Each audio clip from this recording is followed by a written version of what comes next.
ప్రజలు ఏం చేస్తున్నారు?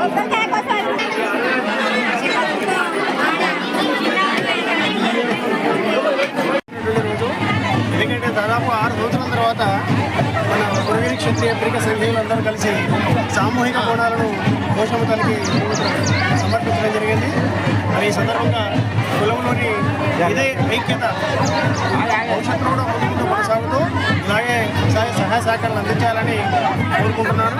అట్లాగే ముందుండి చాలా కష్టపడి ఈ సక్సెస్ చేయడానికి కారకులైనటువంటి యూత్ మెంబర్స్ అలాగే అందరూ సహకరించడానికి పెద్దలందరికీ ప్రతి ఒక్కరికి కూడా అందరినీ ఈ సందర్భంగా అభినందిస్తున్నాము.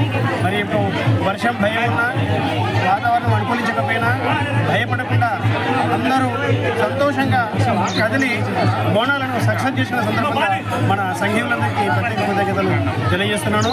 అలాగే పోషమ్మ తల్లి అమ్మవారిని కూడా మరి మన సమాజానికి ప్రజలందరికీ ఈ అంటువ్యాధుల నుంచి దూరం చేస్తూ ఆయురారోగ్యంతో కొనసాగేలా చూడాలని పాడి పంటలు సమృద్ధిగా అభివృద్ధి చెందాలని కోరుకుంటున్నాను.